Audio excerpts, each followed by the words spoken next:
నా వల్ల రాజు అక్కడ మాటలు పడుతుంటాడు కదా నాన్న. అరే ఇప్పుడు ఏం చేయమంటావు రూపా? నాకు నా గౌరవం కన్నా నీ భవిష్యత్తే ముఖ్యం. చూసావు కదా నా మీద కోపంతో నిన్ను ఏం చేస్తాడని భయంగా ఉంది. చూడు రూపా, చచ్చినా నీ నా ఇంటికి పంపడానికి నేను ఒప్పుకోను. అదేంటి నాన్న, నా భవిష్యత్తు ముఖ్యం అంటారు, మళ్ళీ నా భవిష్యత్తుని నేను ఎంచుకోవడానికి ఒప్పుకోను అంటారు. ఇప్పుడు నన్ను ఏం చేయమంటారు నాన్న? నువ్వేం చేయొద్దు రూపా, నువ్వు ఇక్కడే ఉండు. అక్కడ వెళ్ళటానికి మాత్రం వీల్లేదు. చూడు రూపా, ఇప్పటి వరకు నీ విషయంలో నేను చేసిన ఏ తప్పు మళ్ళీ జరగదు. నిన్ను నేను కంటికి రెప్పలా చూసుకుంటానమ్మా. నీకు ఏ లోటు లేకుండా చూసుకుంటాను. నువ్వు ఏం కోరుకున్నా అది నీ కళ్ళ ముందుండేలా చూసుకుంటాను. నానా, పెళ్లి కాకపోయి ఉంటే మీరు చెప్పినట్టే ఉండేదాన్ని. ఇప్పుడు నా బతుకైనా భవిష్యత్తైనా రాజే నాన్న.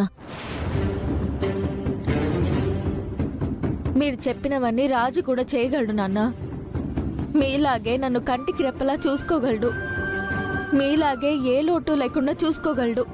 మీలాగే నేనేం కోరుకున్నా నా కళ్ళ ముందుండేలా చూసుకోగలడు నాన్న. కానీ నాకు కావాల్సింది అది కాదు. మీరిద్దరూ నాకు రెండు కళ్ళు లాంటి వాళ్ళు నాన్న. మీ ఇద్దరూ కలవాలి. జరగదు.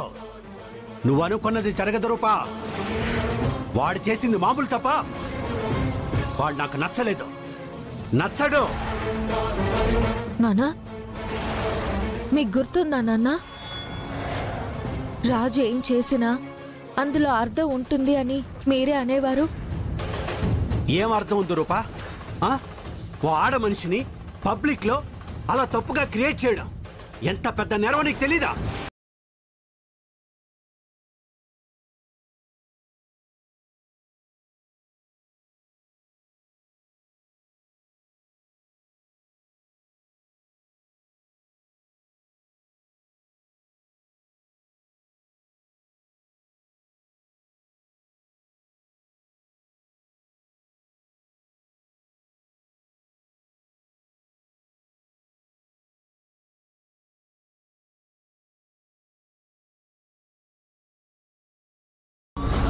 అమ్మాయి గారు,